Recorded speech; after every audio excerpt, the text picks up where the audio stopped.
I want to start.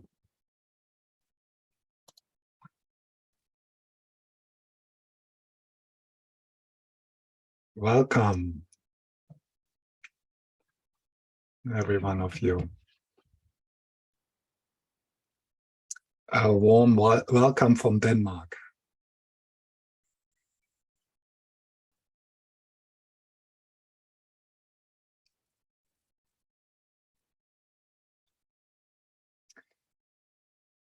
So I thought today we are going to enter the next section of the text, and that is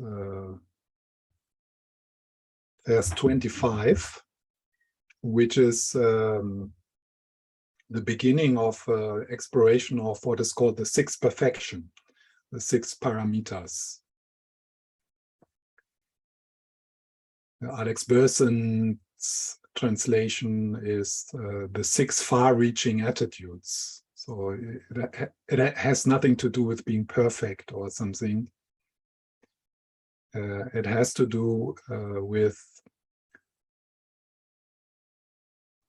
bringing your experience of emptiness, of openness, of interconnectedness, of no self, into the practice of giving, into the practice of generosity. So what makes generosity a paramita, a far-reaching attitude, is the degree to which we give without expectations, without confusion, without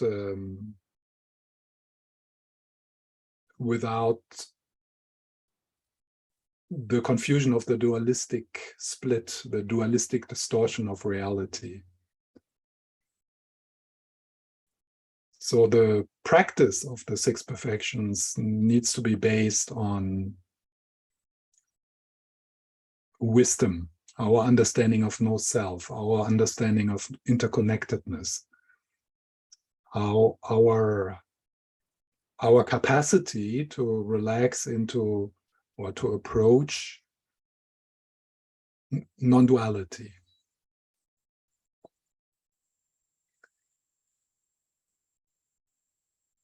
So there is a different kind of generosity also. So that is a generosity which is coming from a generous part of you.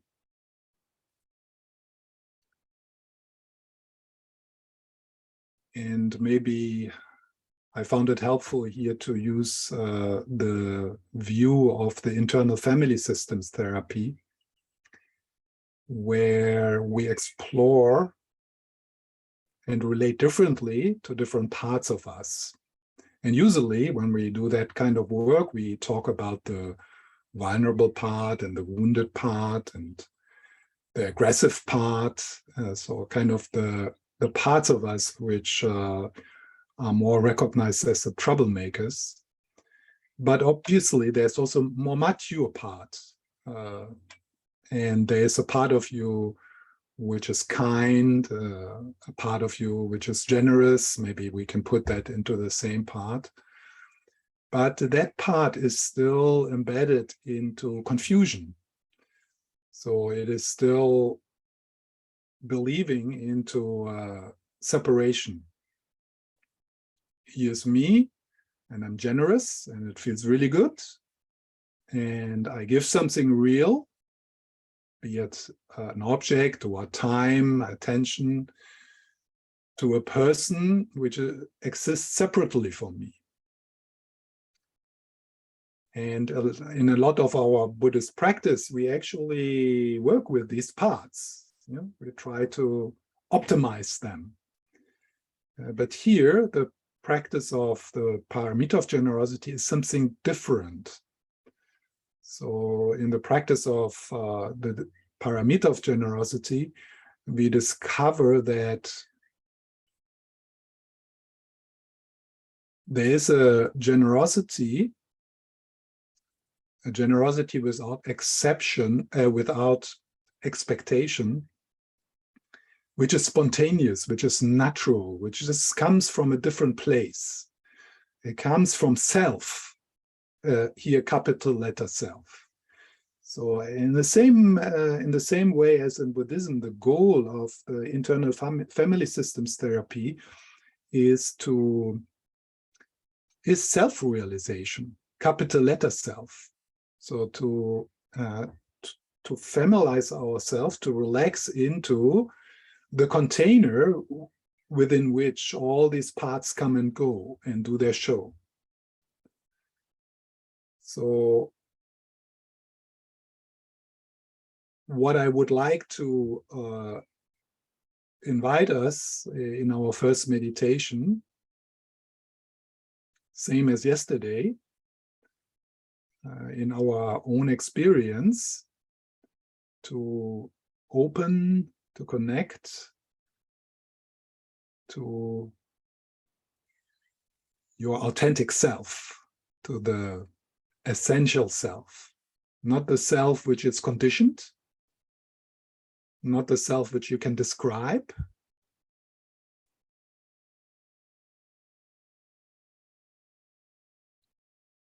but the self which is inside of you, in a way, you could say. That's a start, or that's a good start to say that. So the self which is inside of you, to whom this moment is happening. So if this moment is changing,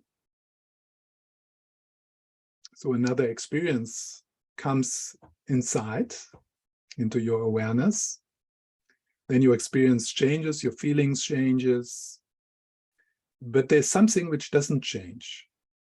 A bit like if you imagine a stage and there's different personality coming onto the stage and the drama unfolds, kind of another analogy for what we're doing in the internal family systems therapy. But the stage, the openness of the stage, the space within which the drama is unfolding, the communications are happening, doesn't change. So we are leaning into that which is always already here and which makes it possible for you to experience this moment which is unfolding in front of you. You have certain thoughts right now and they are happening, but when the thought you're having right now is ceasing, you still remain. You, capital letter U.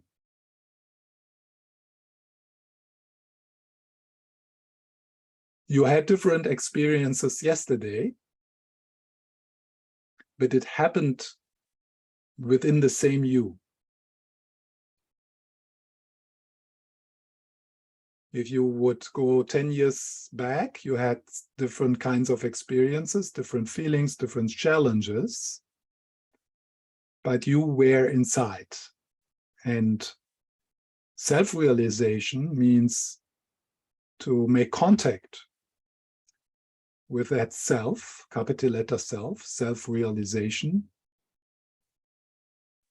what is in Buddhism called the nature of your mind, the emptiness of your mind, the potential to be conscious, to be aware. In other words, this will be a meditation which you could also call to become aware that you're aware, to be conscious that you are conscious. And of course, all these words, they don't really describe what we're exploring here, because what we are exploring here is beyond concepts, beyond thoughts, beyond names, beyond labels. And Buddhist practice is about first kind of making initial contact, glimpses of that which is bigger than the parts, that which doesn't change, where you feel most deeply yourself after you have let go of your name and your roles and your worries and your gender and even this body, is something there, presence, or sometimes it's just called awareness.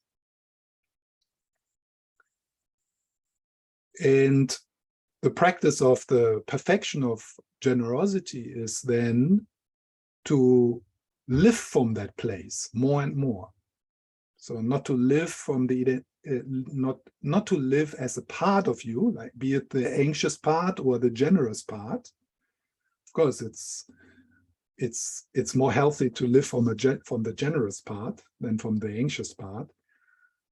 But here, this is much more radical. It is living from your essential self, from your authentic self. That takes, of course, a lot of trial and error.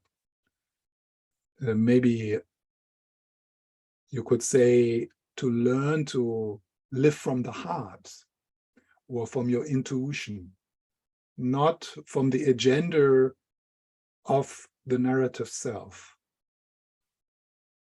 A generosity which happens on this level, or also empathy or compassion.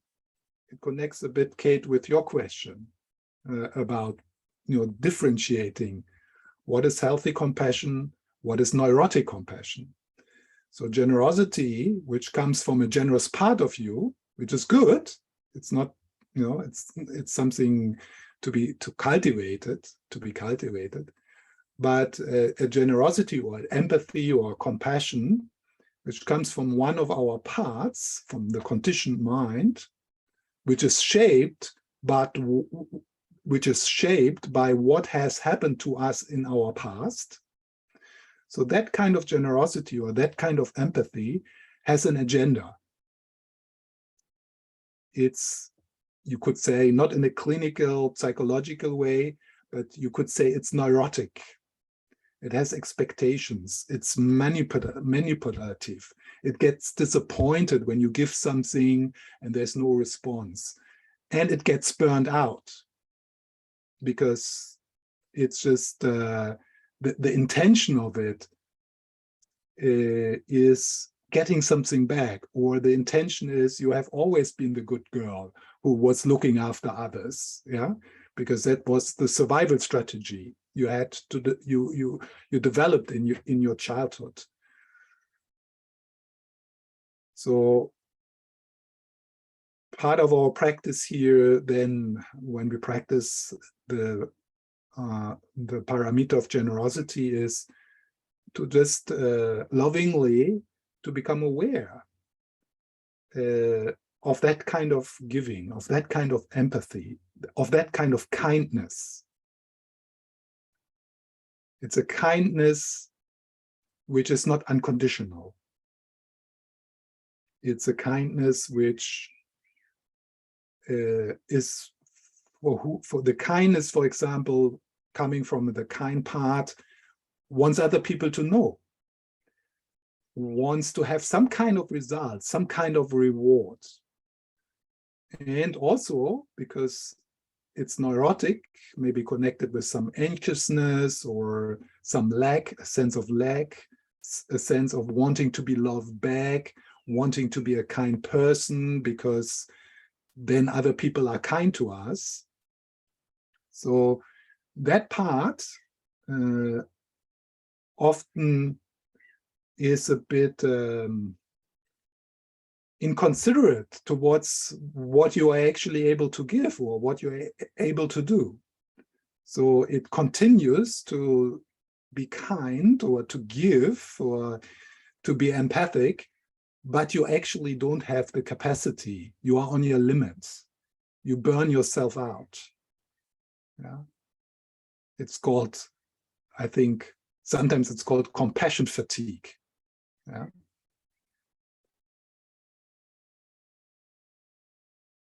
So the perfection or the paramita practice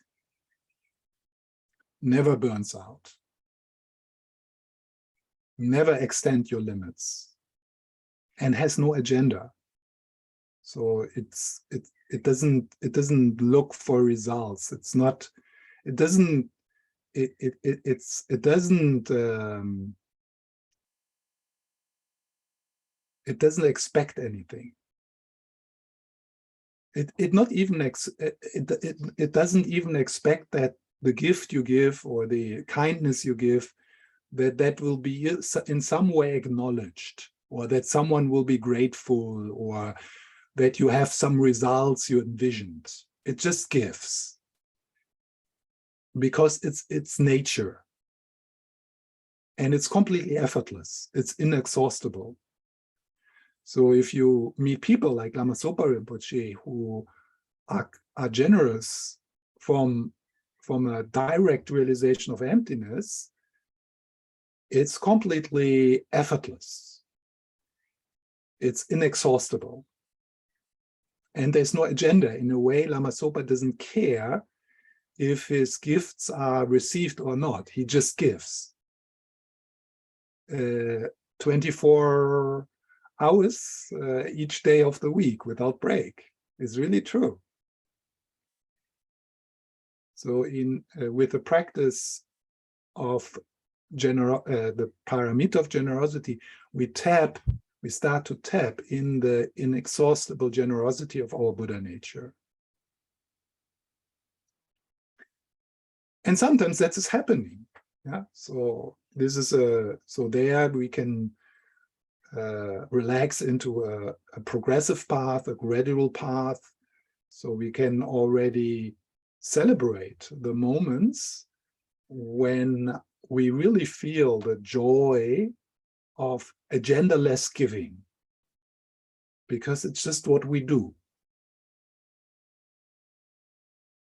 So any notion of giving because it gives merit and it brings us further on the state.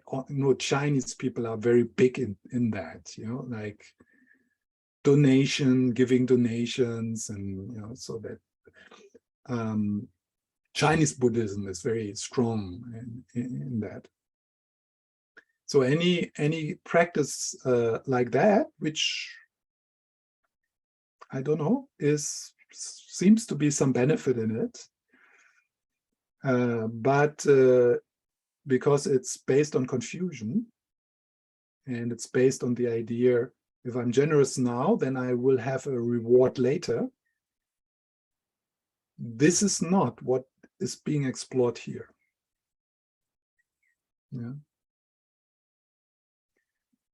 And it is actually possible in our life to live more and more from the authentic self.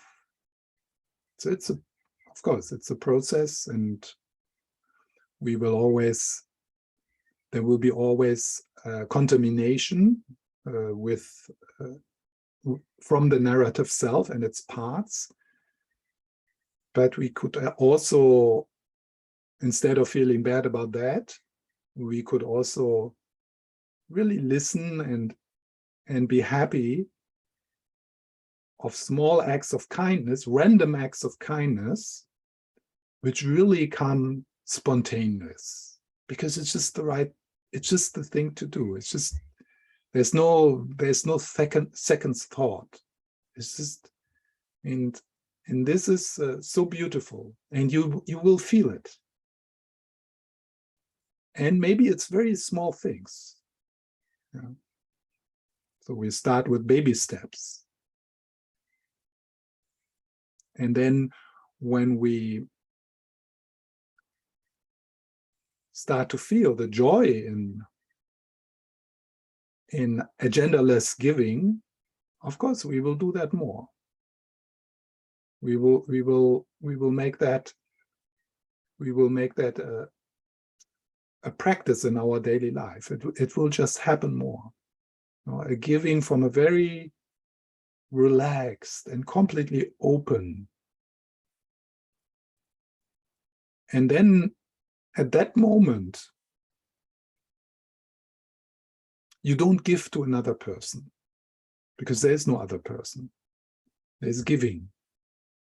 Or you could say, you give to yourself. It's like taking care of your own foot. If there's something there, you don't make a big deal out of it. You don't feel you need to have a reward, because you recognize your foot as a part of yourself. You just take care of your foot, because your sense of I includes the foot. So the prajnaparamita of giving would be to extend that field, not to stop with his body, to extend that.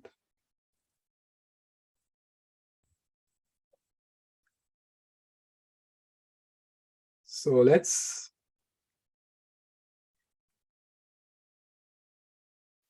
take our seats. As always, a bit of entry protocol in the sense of creating a sense of groundedness and safety, calling upon our mentors. So the main intention here in the entry protocol is to create a safe space. So where you can relax, where you feel held. And we start with a posture. So take your time to adjust your posture.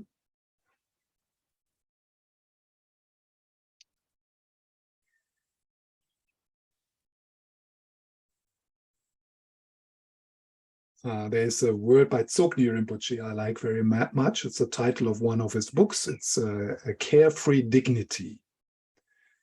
So there is that softness and that relaxation,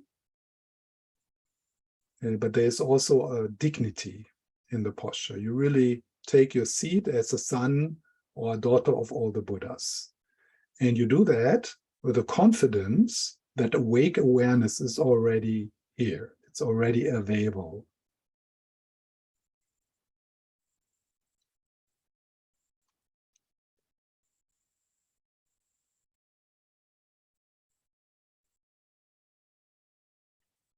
So in the beginning, it makes sense to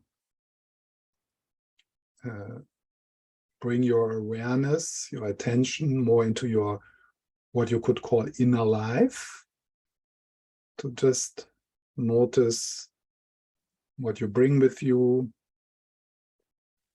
what is happening, how it feels to be here in our virtual temple.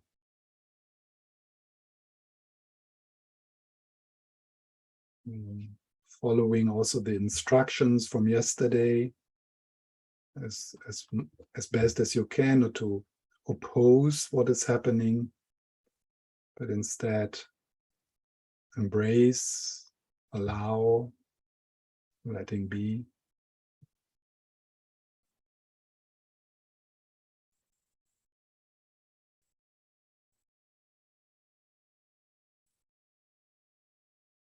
Sliding or dropping into the spacious aliveness of your body.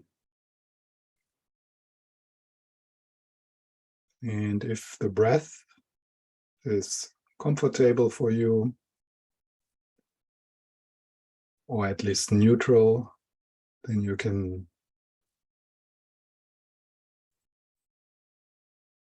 bring the sensations of the flow of the in and out breath a little into the foreground.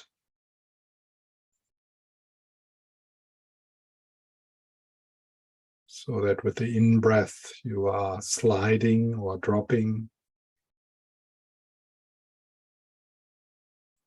And with the out-breath, opening, letting go. softening in the belly and in the shoulders.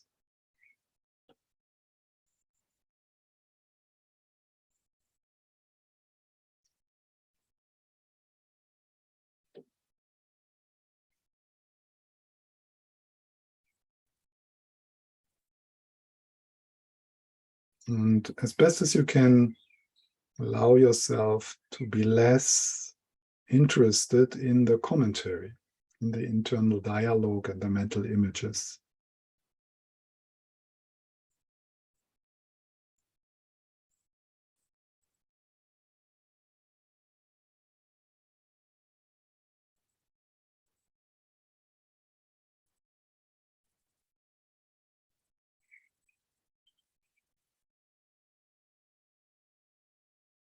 So you do less and less, more and more resting in the midst of your experience as it is.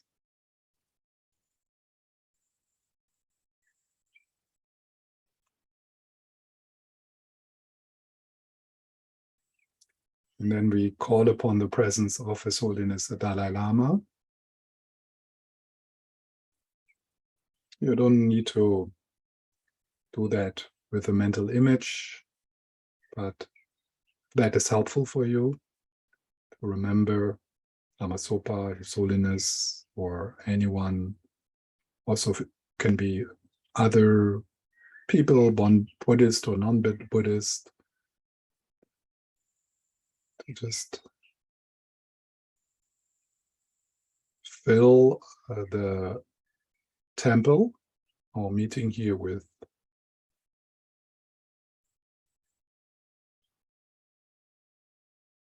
enlightened present, awakened presence. The loving gaze of Para or Avalokiteshvara.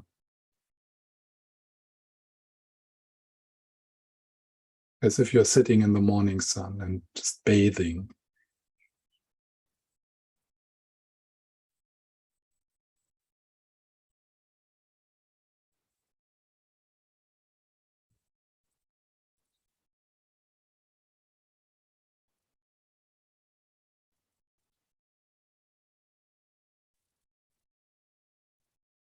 And only when you notice that you get entangled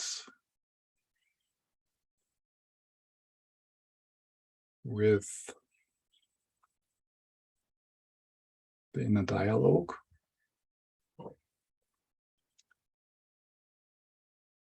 you relax even more into the felt sense of your body.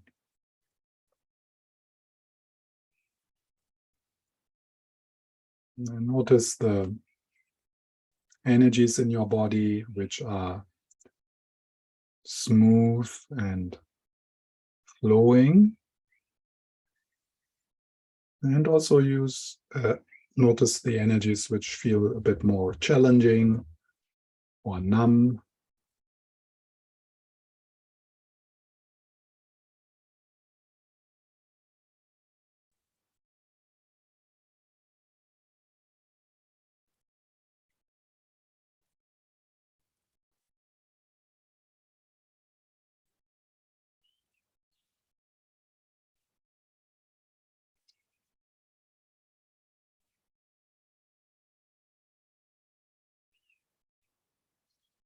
And we can appreciate that we are meeting and being aware of the human experience as it is unfolding in this moment in front of you or within you. And we are becoming aware of the human experience together as a Sangha.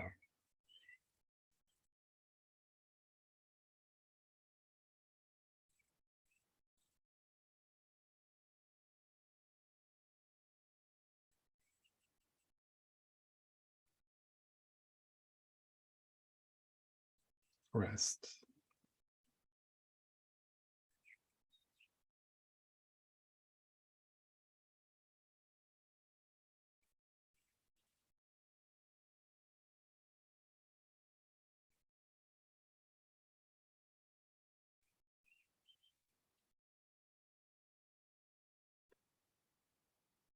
And then there's also the possibility now to open your awareness into your surroundings,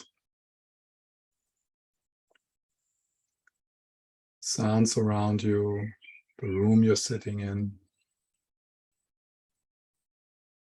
So we slide into a more open, choiceless awareness, panoramic awareness. If that feels good for you, if it feels more wholesome to be a bit more centered with the breath or another sensation in your body, you keep on working a little more with focused awareness.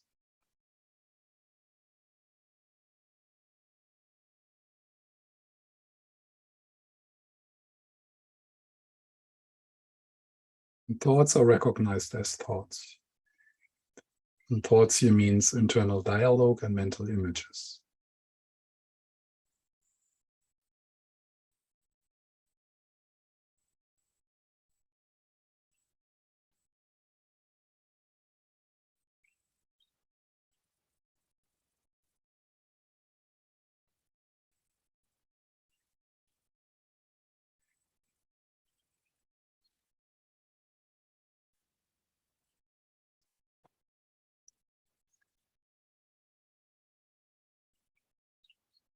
So to emphasize present moment awareness, I want to ask you the same question I asked yesterday, and you just see what happens. So it's not so much something you need to do.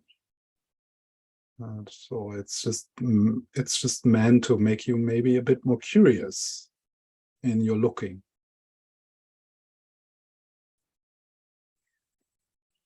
So right now in your experience, sounds, sensations, feelings, right now in your experience, is there anything which is not a thought, not a mental label, not a memory, not a mental image?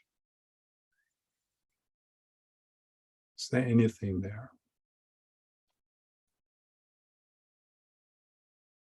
So look. And here looking means looking with your whole body and looking into the 5 sense gates.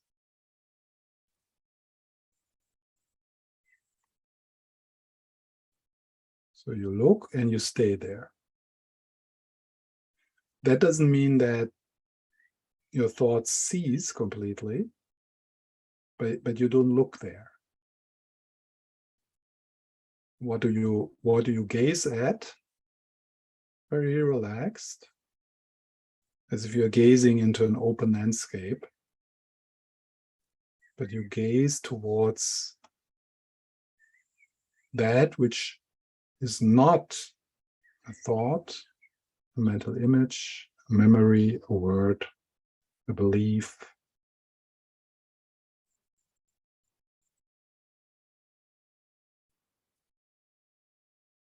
If you notice that you start to tense in your body because you put too much effort, with the out breath you soften in your belly, in your shoulders, in your face.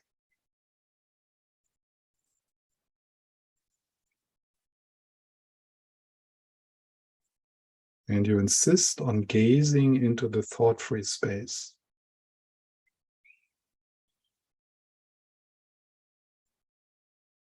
Sounds, sensations, feelings,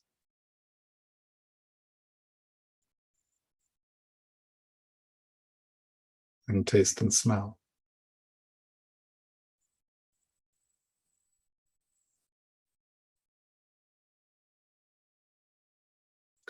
Be aware of subtle thoughts like body, location,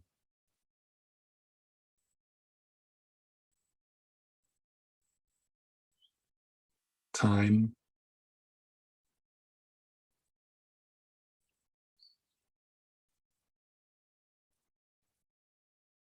separation, inside and outside. All these are subtle concepts.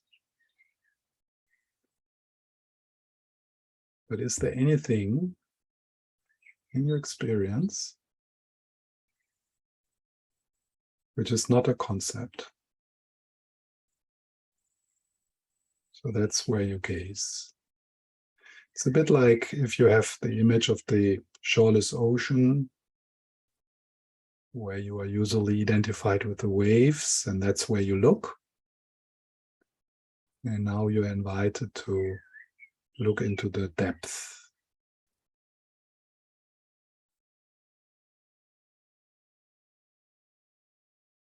And there can be still a bit anchoring with the breath or another sensation in your body. But you gravitate towards anything which is not a thought.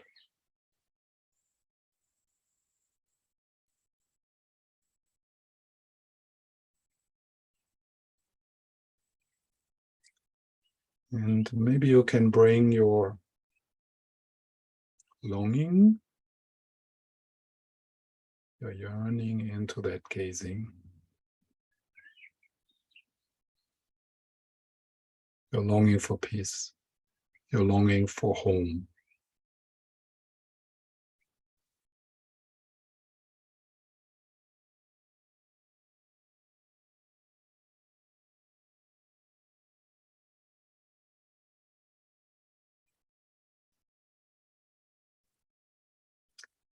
If you lose your attention, meaning that you get carried away by a mental image or by the internal dialogue,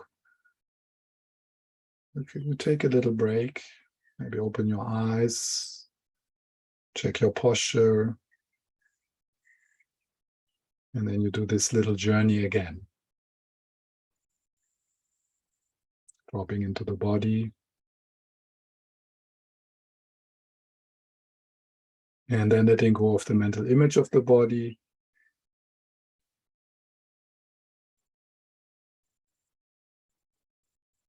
And gaze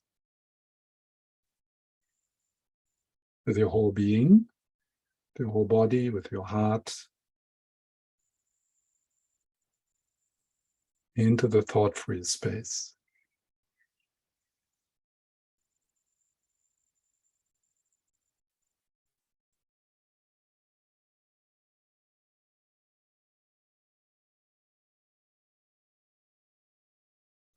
And any thought like, I don't know if I'm doing it right, or, oh gosh, this is nice, or this is really boring, all that is recognized as thoughts.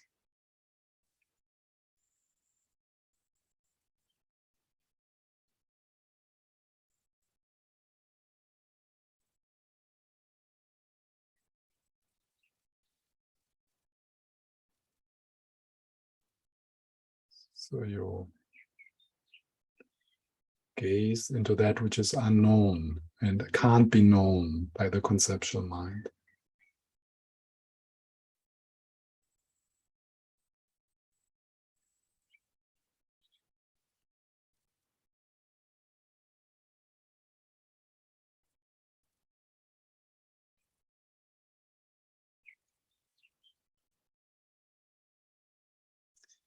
So what might happen at one point is that you become aware of a vastness.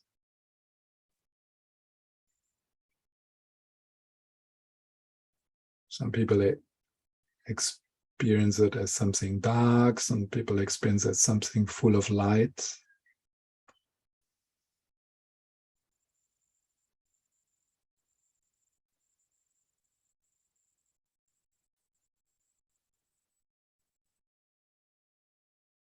It can be a bit scary to gaze into the openness. That's a good sign. If you experience a bit of a shrinking or a bit of a confusion,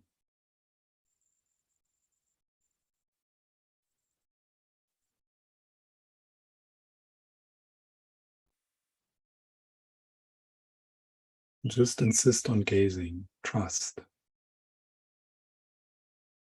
as best as you can. Remember, we're sitting with the confidence that awake awareness is already here. It's just a matter of recognizing.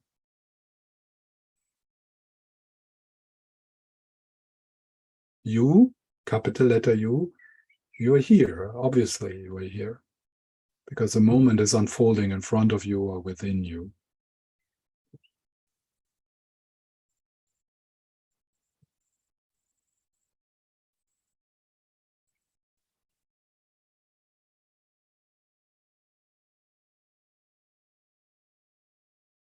And softening, opening.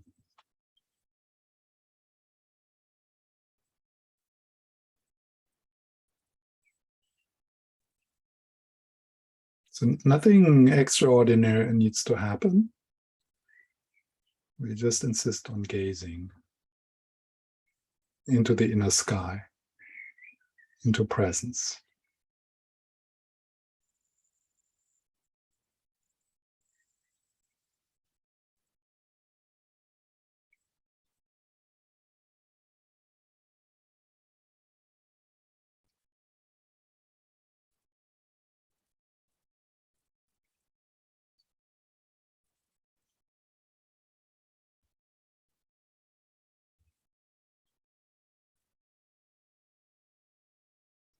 So this would be a little like if there's a cloudy day and instead of telling stories about the clouds, you gaze and relax into the open space, which is surrounding the clouds and which is pervading the clouds. And then you rest. You rest in the looking. You rest in the gazing.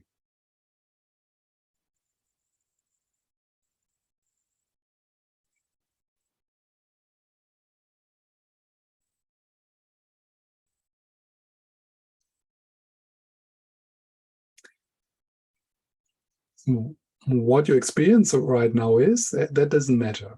So this is not about trying to feel better or coming to a special place or something like that. It's something very, very subtle, very fine. So fine you can't find any word to describe it. It's very simple and very close. Nothing special.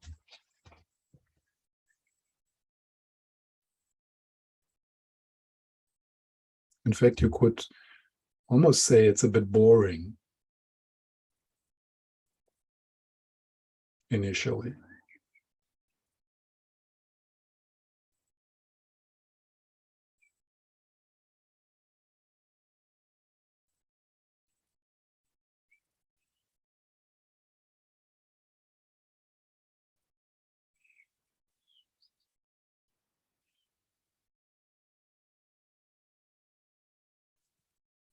So at one point, what might happen that you get a bit of a sense that there is actually no I here, that there's only gazing, but it doesn't come from a center. You can't actually say from where it comes. I mean, the gazing, where does it come from? You're being aware, where does it come from? You can't say. It seems to come from everywhere and nowhere.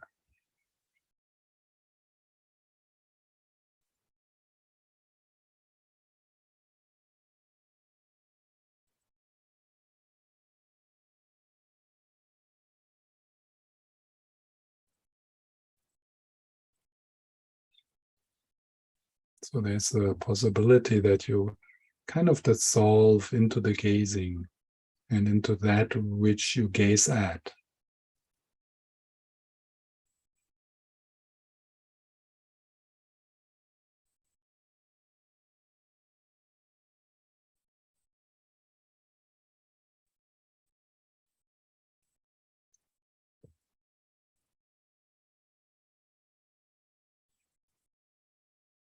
and rest. There's no further to go, nothing else you need to do.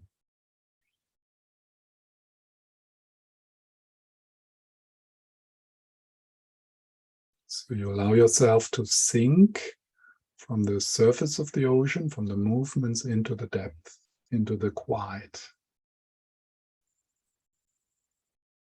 Here the quiet, which doesn't have anything to do with your mind quietening down or your energy quieting down. It's a quiet which is always already quiet. A quiet vastness, which has no boundaries.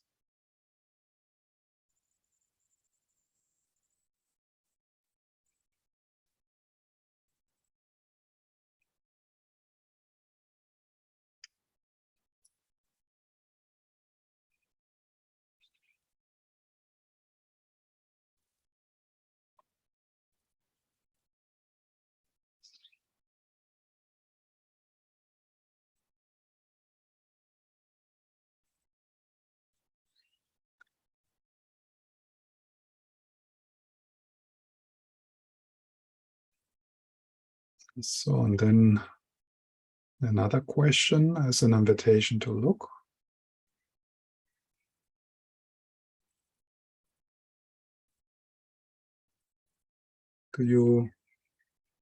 Can you find a boundary between that which is gazing and what you are gazing at?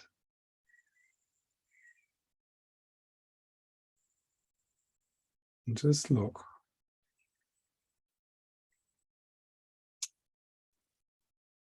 Where's the boundary between the gazing, a kind of centerless gazing,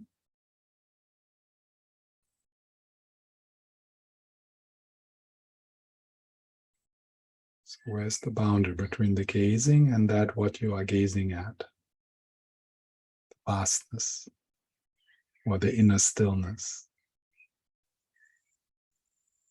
Is there a boundary?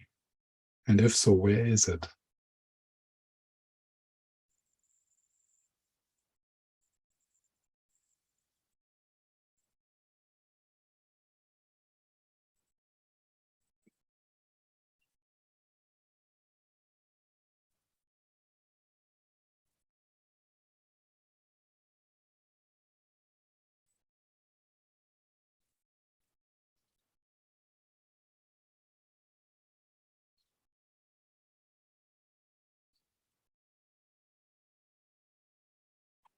And again, if you lose your attention or you lose your interest, you take a little break internally. Then you can again do this little journey of dropping into your body, opening to your whole experience as it is, stabilizing maybe with a breath or another sensation.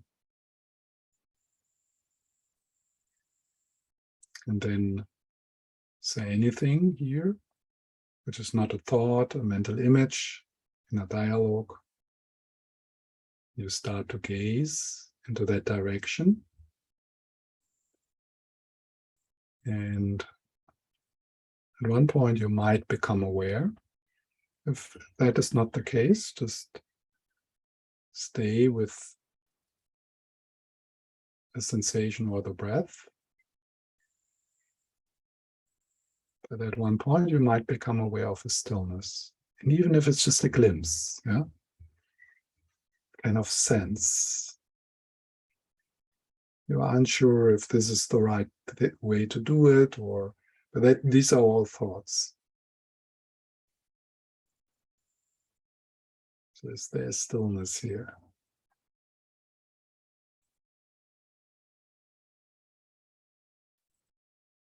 A quiet.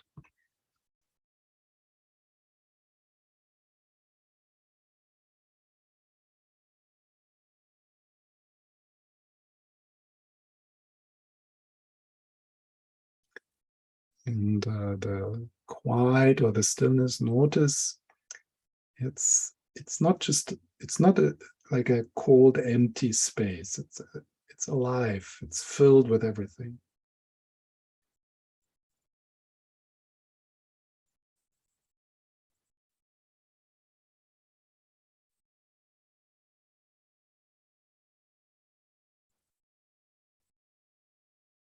It's quiet, but it's not separate from movement or sound or sensation.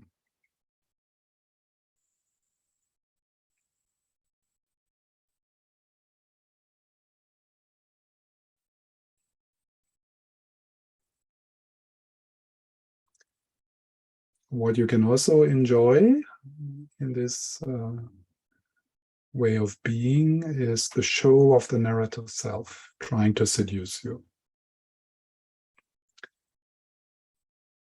So it continues to throw out baits.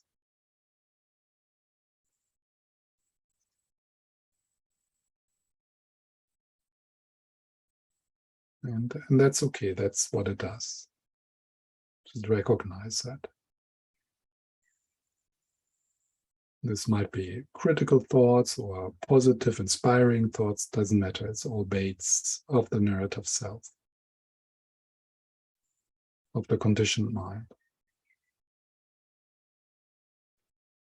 And the invitation here is to gaze towards the unconditioned mind.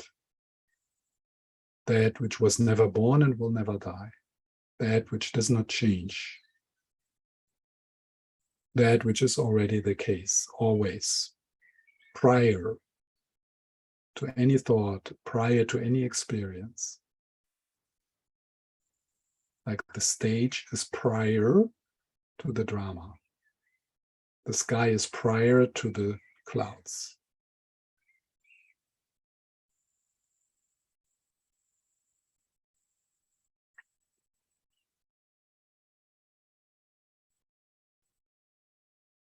And then at one point there might be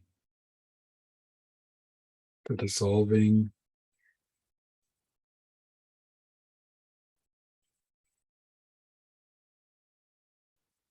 the gazing, and that what you're gazing at is without boundaries, without separation.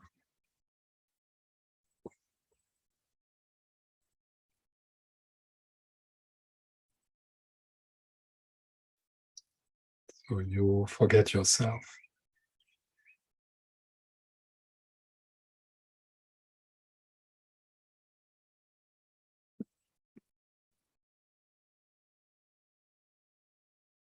And here the yourself is the small self, the mini self.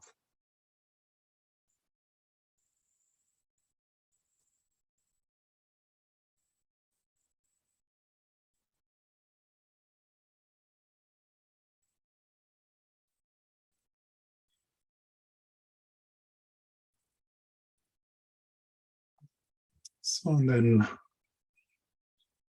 a few moments of just sitting with whatever your experience is right now.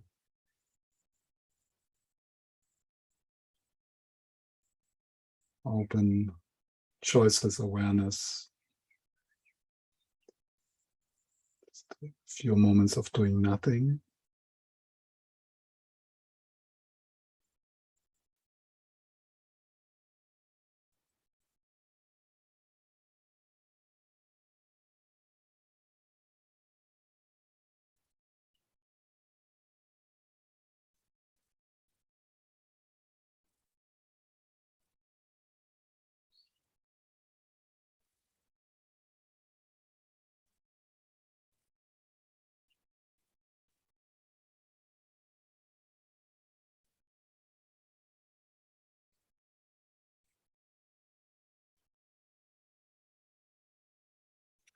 And then sliding out.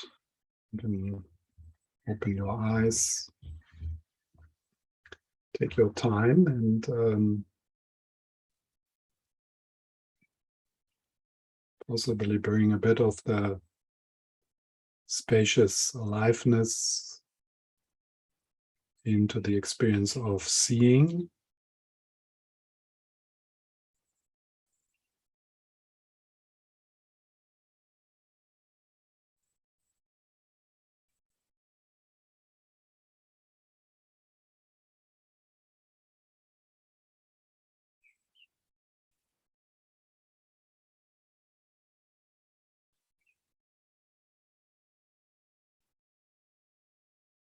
Also, seeing is an inner experience.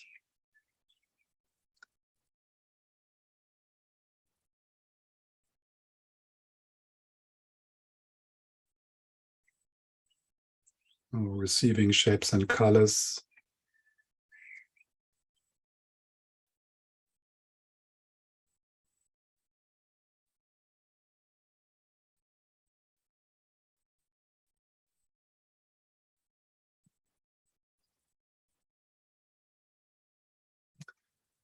With a sense of not knowing where awareness comes from.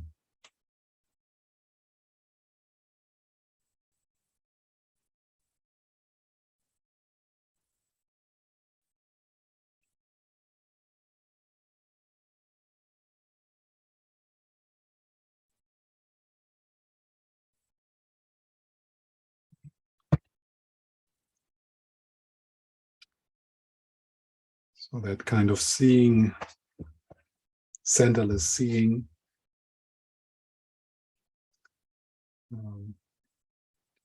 might feel for some people as if everything is alive, as if everything is conscious, and that the awareness of the seeing is not coming from a center behind your eyes or something like that. It feels more like it comes from everywhere. Everything is seen where it is. So everything kind of, maybe some people would say everything is conscious, alive. I don't feel separate as a separate observer. It's a bit easier in nature.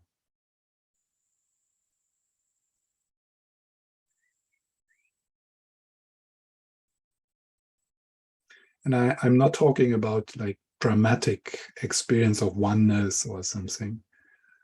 So that's also a possibility, but these are very subtle perceptions which we overlook because it is already happening. And what is not happening is that you are the self which is living behind your eyes, looking through your eyes, the eye which has eyes, looking through your eyes at a world which is separate from you. That is not happening. It's really not happening. It seems like that, but that's the confusion. It's a distortion.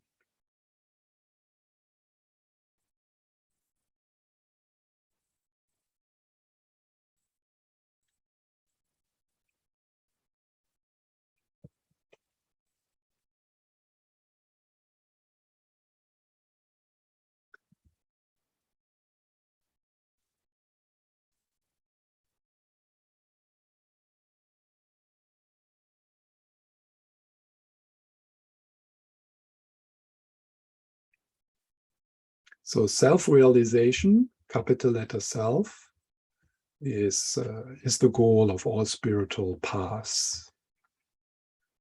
And it is also the goal of some schools of psychotherapy.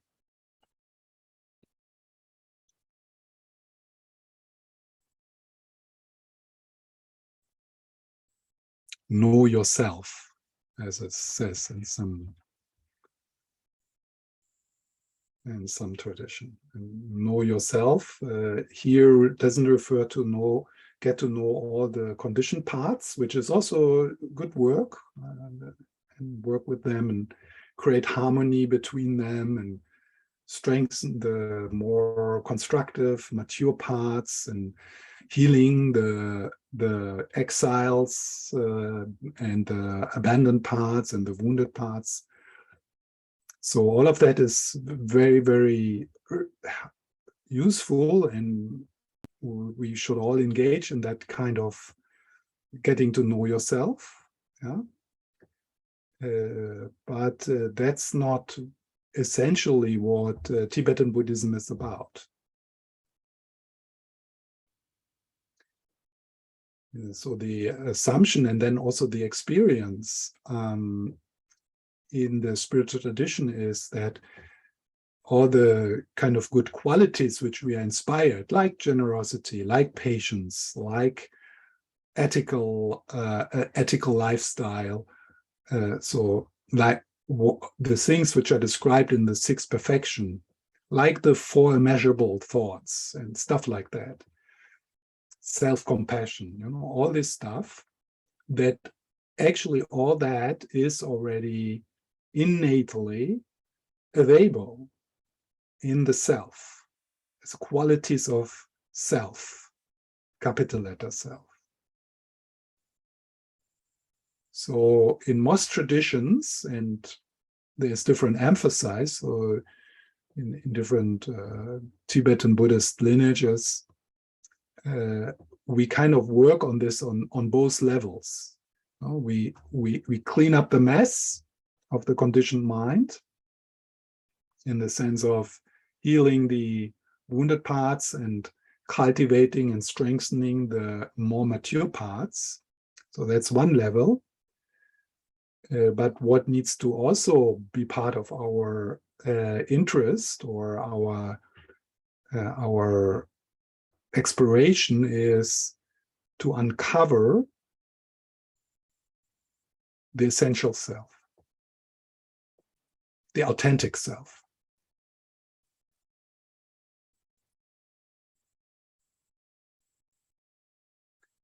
And it seems to be the case that more we clean up the inner mess, which makes us so much suffering, so much anxiety and tension and depression and dissatisfaction. So healing that level, or purifying, as it is said, also in the more traditional language.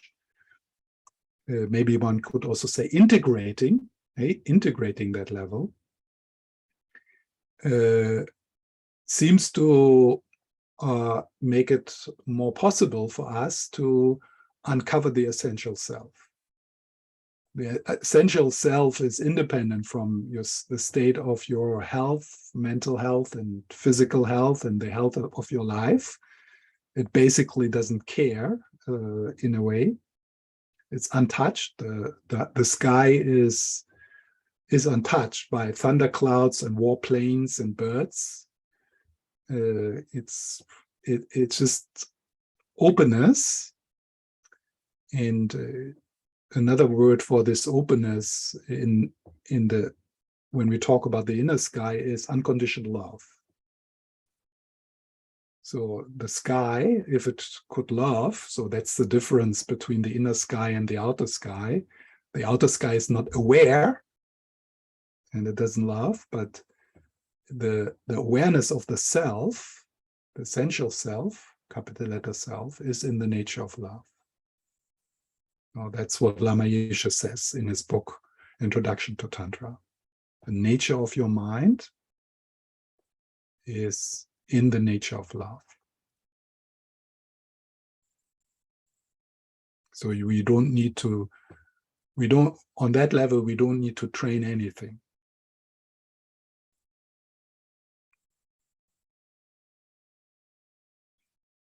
So if you have a question, you can just raise your hand or write something. But I will also leave some time. So let's just, I think Jason raised his hand. Did I see that right? Yes. Yeah, okay. It's me. I've really been appreciating this practice, and I've noticed since I discovered it maybe two years ago, and then it strengthened through sitting with you in these sessions, it seems now that any other practice, whether it's concentration on my breath or it's metta or something else, they kind of all lead here. Like I may start with a specific practice, and then I just notice they all kind of lead there. And so now I'm just naturally in this natural awareness that's very vast and restful. And I can go there really quickly, this emptiness. And I'm just be curious if you have any guidance or thoughts on that. And I'm trying not to think of it as like good, bad, right, or wrong. But of course, the conceptual mind is this supposed to be happening like this? Yeah.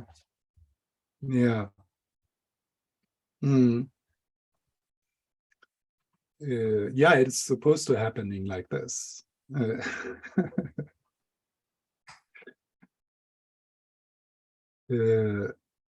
Because all other practices are provisional. So there's this wonderful book by His Holiness the Dalai Lama. I think I mentioned it. It's called The Heart of Meditation. It's a commentary he gave on Dzogchen practice in I think it was in Lerab Ling in France where he gave that commentary. And so the book is titled with The Heart of Meditation, and the undertitle is The Recognition of Innermost Awareness. And innermost awareness is Jeffrey Hopkins' translation of Rigpa. So what is called in the Gelug tradition the nature of mind, the emptiness of mind. And His Holiness in this book says a lot of interesting things, but in the introduction he says that the recognition of innermost awareness is the experience on which all Tibetan lineages rest upon. So any kind of spiritual practice, any kind of spiritual, probably, I don't know, but His Holiness talks about the Tibetan lineages. But I think we can broaden that to Christian mystic and other traditions. So every tradition grew from someone who had a recognition of innermost awareness and then tried to share that experience. And of course, nobody got it. So they started to write books and came up with all kinds of practices, provisional practices, just to help people, and in this book, he also says, actually, what real meditation is what you just described. That what happens after you did some entry protocols, some provisional practices, and then you find yourself in the experience of spacious presence, and it is common that with more and more familiarity, and this is how it's supposed to be, and this is how it works,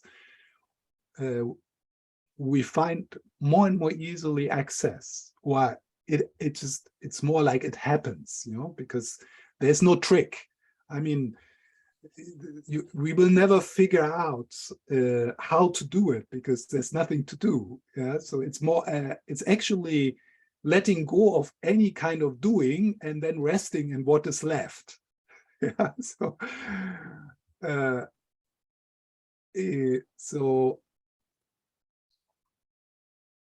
And for many people, for a long time, maybe for the rest of this life, it remain.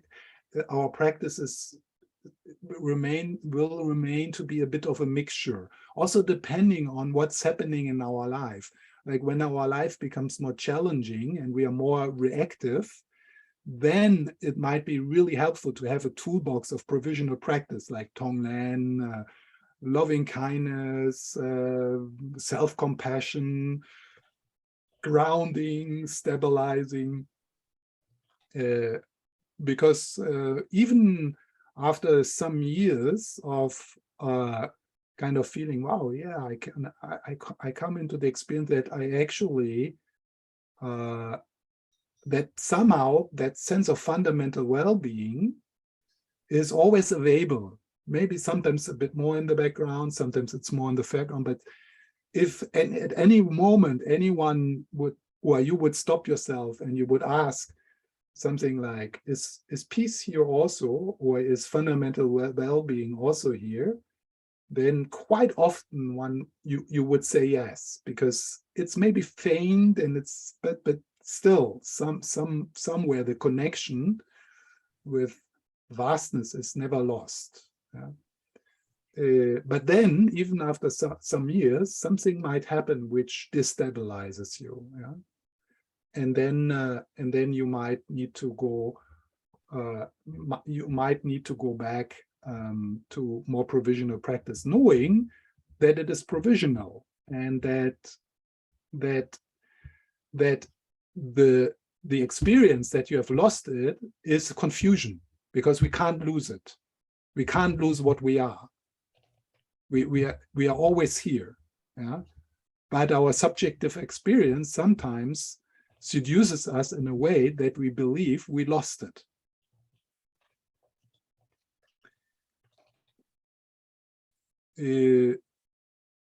In some traditions, like, I mean, the most radical in the Tibetan tradition would be the Dzogchen practice. That would be actually the only practice.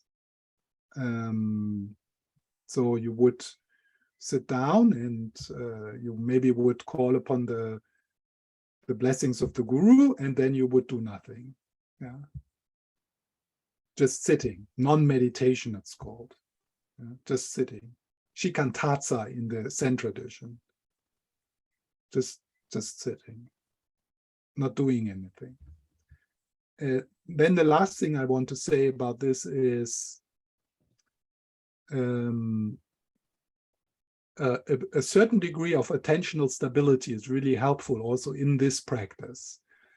And it makes sense that part of the entry protocol is a bit, you said shamatha practice with the breath, or like I also did this now in our entry protocol. So attentional stability, because that helps with the resting. So you are not so much prone to distraction.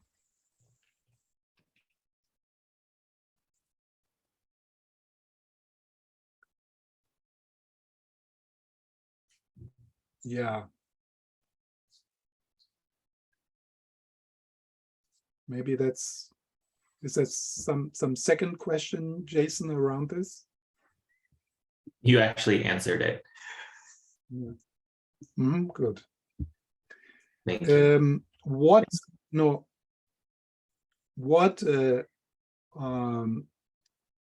What people would question in your experience, the way you, particularly when they are very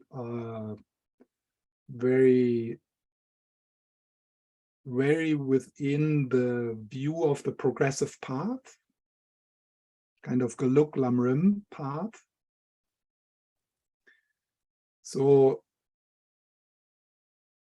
the doubt they would have, or the question they would have, is what you are doing, is that actually meditating on the nature of mind, or is that meditating on a subtle level of mind,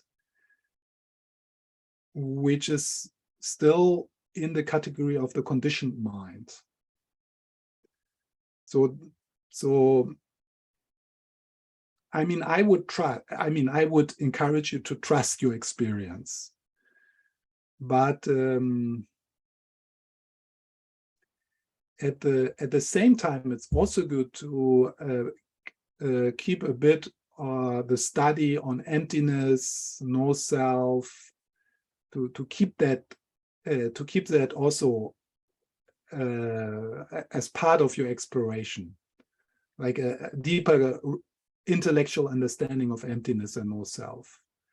Because of course, what the Buddhist tradition tries to avoid is to solidify or to objectify the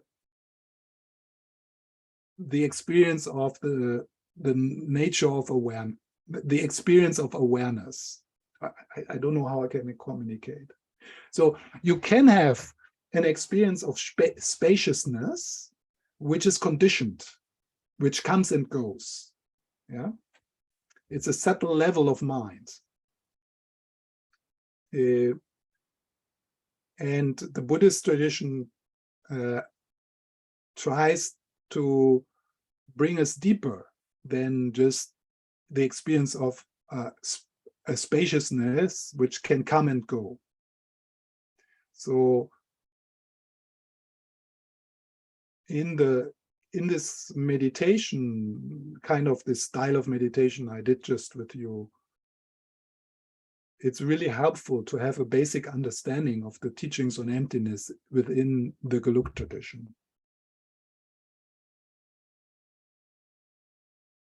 To avoid the pitfall that we make awareness a kind of God or something which exists which exists as an object which we can find, like a God or like a super consciousness or something like that. So one possible question which I could have added to our meditation to kind of deconstruct that kind of solidification would be, okay, who is aware?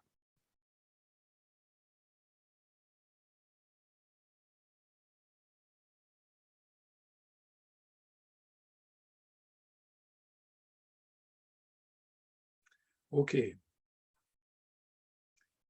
You can still hear me, right? Because my connection is not so good, so you're a bit, glitchy and freezing. Yeah, Philip. Thank you so much. So this most subtle awareness, this consciousness beyond individual ego, if you want, do we all share this in common? Does that question even make sense? Yeah, it makes sense. And so what happened there was that the people who founded the traditions, different kinds of tradition, who all had the same experience, trying to share their experience, which is undescribable. They came up with different philosophies. Yeah. And so depending on whom you ask this question in the Tibetan tradition, you will get different kinds of answers. So the question makes sense, and maybe it's maybe helpful to have a bit of your own explanation or what makes sense to you, but knowing that the experience itself is beyond all points of view. Yeah. So to say now, which would be a possible answer, and you get that answer from some Gelug teachers, no, every stream of consciousness is separate from the other. And then if you ask them, yeah, does it mean that my future Buddha is different than the future Buddha of my neighbor? They kind of get, then it becomes a little, they get into difficulties there, yeah? Or if you ask them, yeah, okay, how can you distinguish limitless, boundaryless consciousness, timeless, which is everywhere and is pervading everything, and within which everything is happening? How can you distinguish that from the consciousness, limitless, timeless, which is pervading everything of another person? Yeah. So, and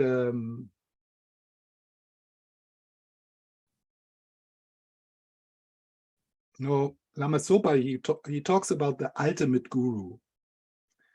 He also he doesn't say dharmakayas, yeah, like the mind of the Buddha. It's dharmakaya. and it's the ultimate Buddha.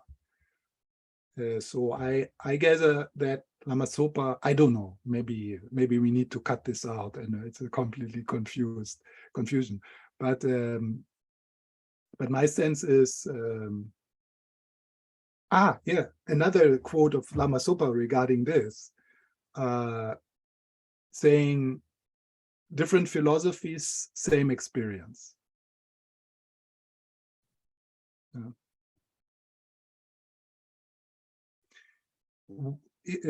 To kind of have an analogy, or which can bring these two directions maybe a bit together, is the analogy of the waves and the ocean. Because in each consciousness, which on one level maybe is one, there seems to be different kinds of experience. Yeah, so you have a different kind of experience than me right now. So, and so the analogy of the waves and the ocean can help us to have a picture, an image for that, so that all the ocean is one, so that would be the one consciousness, and every wave is also the ocean moving, but still there is some kind of difference. Yeah, every wave which is happening now on planet Earth has a slightly different kinds of experience. There's some other stuff swimming in the wave. It's consists of other particles, or so I found that helpful to kind of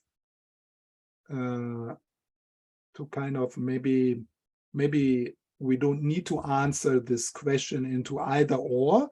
Maybe it's more a both. Thank you. Yes, that's a very good metaphor. Mm. And then, of course, we could also start to answer this question based on our own experience. And I think everyone who sometimes, has a bit of a taste of the experience of boundlessness, or of interconnectedness, of like dissolving into nature or something like that, they would all have an experience of the one ocean kind of taste.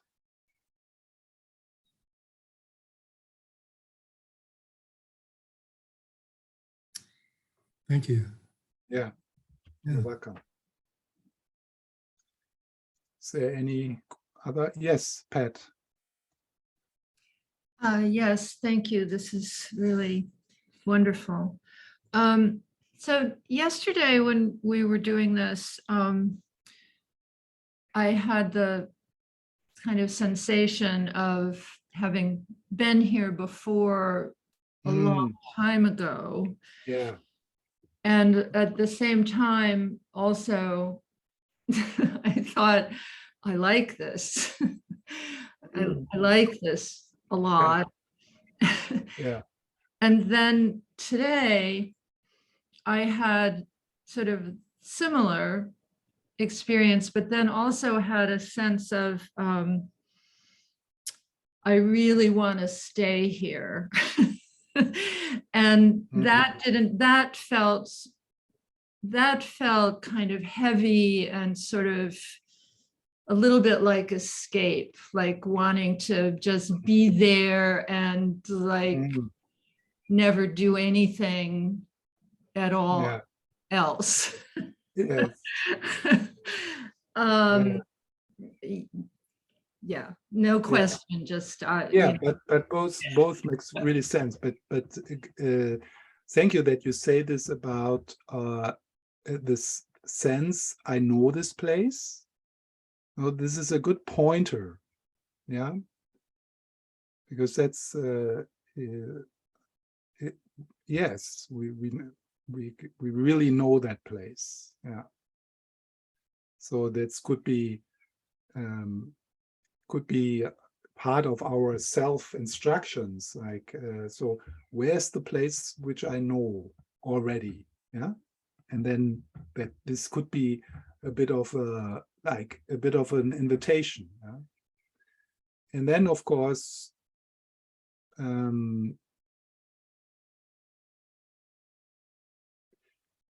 there's different levels to that. So the way you describe it, and I don't know if this was your experience, but at least the word you used, there was still a sense that there's an I who knows this place, or an I which wants to be there.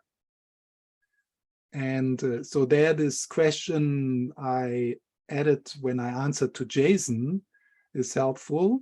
Then at one point to ask, so who is looking? Who is that which wants to be there? And also this ties also to what I said, it's helpful to continue on a philosophical level, on an intellectual level, to continue to listen to teachings on emptiness and no self, and so that this meditation we just did doesn't lead into a kind of solidification of a spiritual self, or of someone who is awakened, or something like that. Yeah. And it's interesting that you had an experience of a kind of energy loss with like wanting to be there. That's definitely a kind of a bit of an escapist, yeah, like an escapist came in, yeah, and it's nice, we can smile about that. And of course, there's something, it's like the Hinayana practitioner in us, who wants to get rid of everything and just rest in nirvana, it's finished, yeah, no responsibility. Oh God, saving the world, no, not for me, thank you, I want peace. Yeah. And and that's there.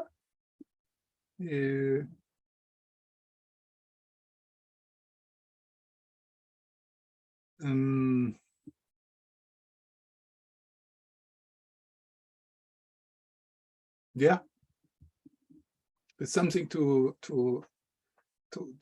be like lovingly aware, maybe having a bit like fun about it, or like notice, yeah, so that would be part of the get to know yourself on a conditioned level, yeah, like self-knowledge in a psychological sense, yeah, getting to know these parts and being curious about them, and inviting them in, and not fighting them or being ashamed of them, but just, yeah, so there's that part in me which wants to have nirvana in the Hinayana sense.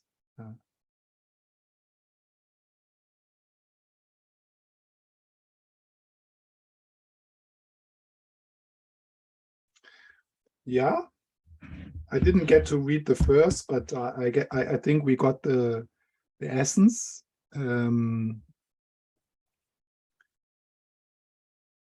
Maybe just one thing I also mentioned yesterday, in the first, the example was of a dying child, losing a child, and in this verse it's offering the body, kind of like the Buddha did, offered his body to the tigress.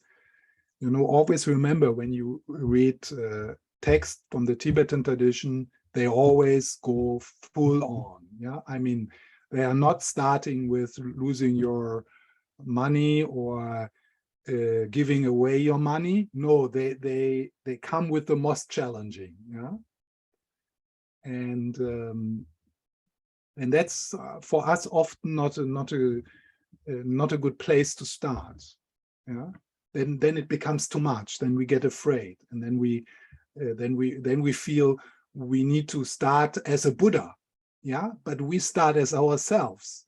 So we start with being a bit more generous with money, maybe, or with our time, or with other resources. Yeah? And then we keep that extreme, as a compass. Maybe never getting there. At least not in the next few years. But yeah, so remember that. Otherwise, you will often just put down these traditional texts because you find these extreme metaphors and extreme teachings, and somehow we have this tendency to take this text literally. You know, so, like some people, they read the Bible still literally. No, they don't see it as a myth, so the Bible is absolutely true, yeah, as a myth, as a description of spiritual experience, but not as a historic story or as something we can just bring into our context, into our culture, into our language, just by taking it literally. So the same is true for traditional Buddhist texts. And of course, some of the traditional teachers, not all of them, but some, they come from that culture. They take it literally. If there says like Mount Meru is in the center of the universe, that's what they think it is. They read it literally. It's what the Buddha said. It's the truth. So, but if you would listen to traditional teachings like that, you get in big trouble, because it's too much. It leads into confusion and fears and guilt and not being good enough. And okay, so we dedicate. Let's just tune in Lama Zopa's dedication, which he's just right now doing, because he's always dedicating. So then we cover the whole thing. Yeah? So we dedicate the merit of this session just as Lama Zopa does right now, kind of a drop of positive energy into the dedication of Lama Zopa, a drop of goodness into the ocean of goodness. So in that way, the positive energy of this session is inexhaustible. It's a drop dissolving into the drop of bodhicitta.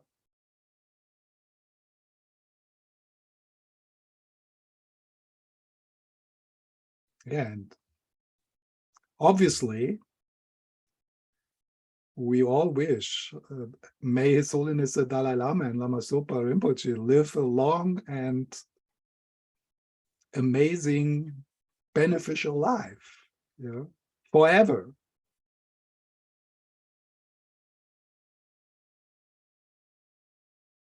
And may we as baby bodhisattvas, may we never be disconnected from them, also forever. Yeah, may we always meet qualified Mahayana teachers,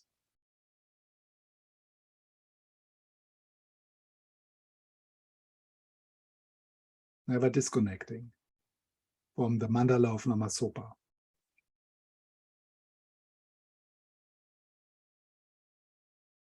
Okay, take care. See you in a month.